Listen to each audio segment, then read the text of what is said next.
Bonjour et bienvenue dans la petite météo du Tao. J'espère que vous avez bien dormi. Comme chaque matin, nous nous retrouvons ici pour apprendre à ressentir et à utiliser les énergies de la journée. Aujourd'hui, nous sommes le mercredi 17 août, c'est un jour de destruction placé sous l'influence de la transformation numéro 13 du I Ching, la communauté avec les hommes. C'est donc le 7e jour d'un cycle de 12 jours où nous allons travailler ensemble sur la transformation du conflit. En effet, lorsque j'ai demandé au I Ching quel serait le thème idéal à explorer collectivement pour ce cycle, c'est la transformation numéro 6 qui est sortie, donc le conflit. Dans la définition du I Ching, le conflit c'est un moment où on se sent dans son bon droit et où on rencontre malgré tout une opposition. Si vous souhaitez en savoir plus sur ce thème, rendez-vous sur Instagram dans le journal du Tao.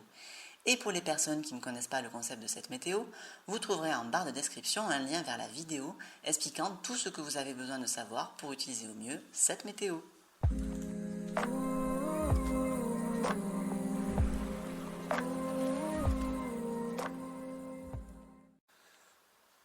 Alors, le jour de destruction, c'est un jour où on est censé poser une action qui va mettre fin à un schéma du passé pour permettre au nouveau d'arriver.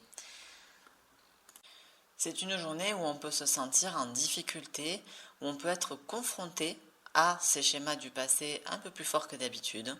Il va falloir vraiment montrer qu'on a envie de passer à autre chose.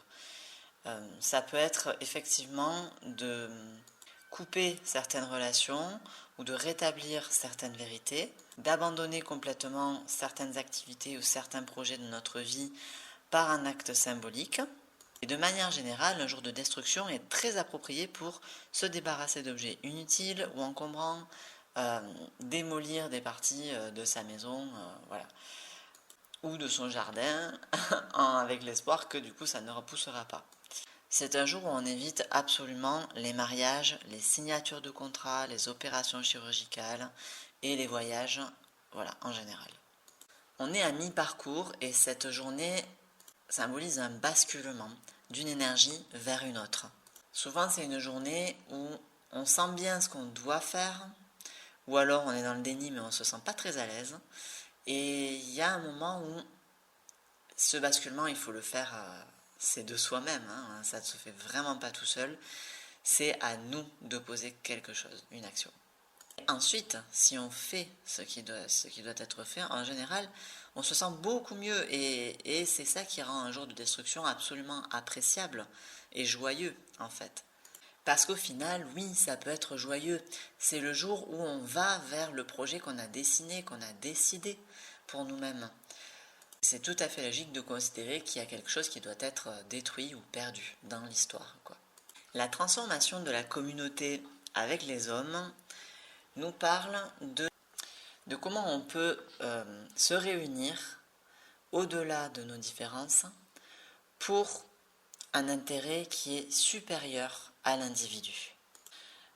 Elle nous parle aussi du fait que cet intérêt supérieur va être de l'ordre entre les êtres humains et donc finir par faire des catégories entre les personnes qui vont finalement, et là c'est pour ça que ça nous intéresse aussi dans le thème qu'on travaille collectivement, qui vont finalement limiter les conflits entre les personnes, puisque chacun sera à sa place dans sa catégorie. Alors bon, ça je sais que ça va pas plaire à tout le monde, mais bon, c'est la vision taoïste de cette transformation, voilà, la communauté avec les hommes, c'est ce qu'exprime cette transformation. Et donc finalement, elle nous questionne à nouveau sur notre place dans le monde. Donc ça, c'était le cycle précédent. On avait vu avec l'humilité, on avait beaucoup parlé des limites et de la place qu'on peut occuper dans le monde.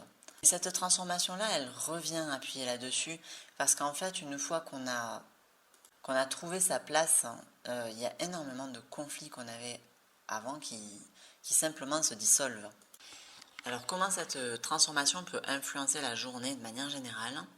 Eh bien en fait les deux éléments qui sont mis en dialogue dans cette transformation, c'est le ciel et le feu, et les mouvements de ces deux éléments vont vers le haut. Donc techniquement on peut avoir une sensation comme ça d'élévation intérieure de sentir un petit peu quels sont les grands principes, les principes communs qui nous relient au reste de l'humanité, même si bon, c'est un petit peu vaste là comme sujet pour une journée.